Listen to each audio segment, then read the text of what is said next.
Today, Donald Trump officially became president of the United States. So what do you think the role media played in this whole election?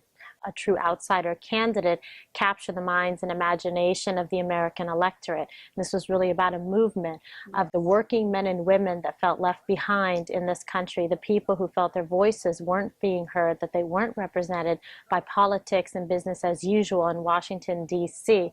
President-elect Trump had said that this was a drain the swamp time for America to get the insiders out of D.C. and put this new movement forward so that people would be happy with health care, with jobs, rebuilding the infrastructure of the United States, medical health care, so that we weren't outsourcing resources from this country. It seems that in this whole election, media, in large, is against him. Well, the media covered it all, but at Fox News, we did cover it and gave fair and balanced coverage. And in fact, the mainstream media has always had more of a liberal or left bent. So they were very much kind of in the tank for Hillary Clinton.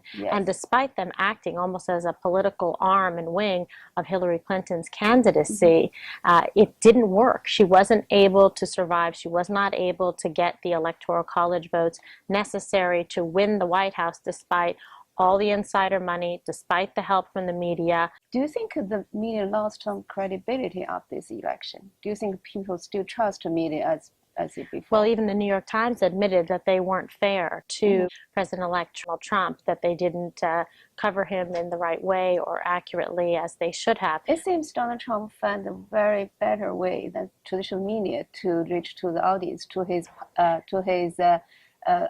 voters, like Twitter, social media, and also more and more people sharing news on Facebook. This is really is really just a sign of the times in terms of the digital footprint and the outreach for multi-faceted platforms of media.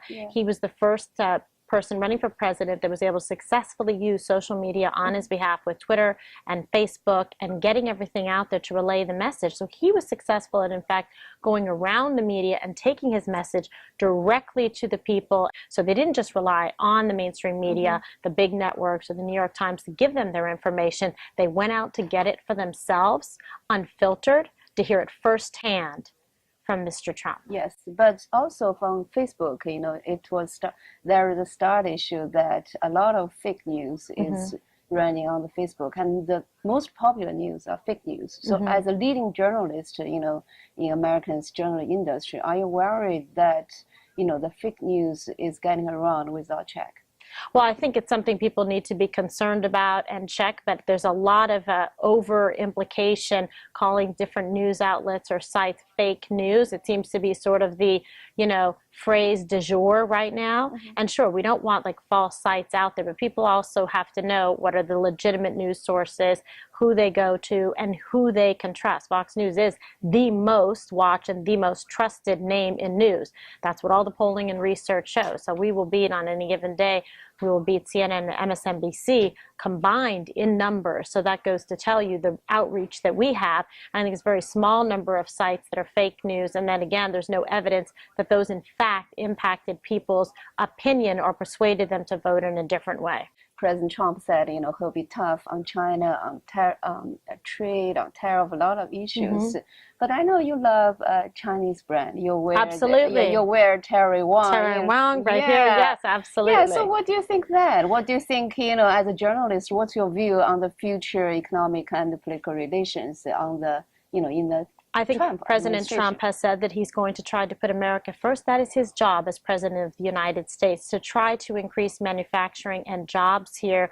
We have people here who are out of jobs that want to work. So I think that's very positive. And I think there's nothing wrong with trying to do good deals, just like the other countries are trying to do good deals with us. And I'm sure I know he's going to enjoy and look forward to working with China and developing, a good relationship in terms of having business deals going forward. And he's already said that in many of his speeches. So you are not worried about, the Sino-U.S., some, conflict, some, worse relation at all? No, I think he's putting in very good picks that have strong sense of business and economics, and that will actually, a strong America, I believe, and a robust America with a healthy economy benefits the world. Do you think, American will go a little bit inward and President Trump's administration? Like, we see a lot of things happen in Europe, like people in UK choosing to leave the EU. And do you think, President Trump will lead the US in the same way? I don't think so. I think the United States has always been an international beacon. This is a country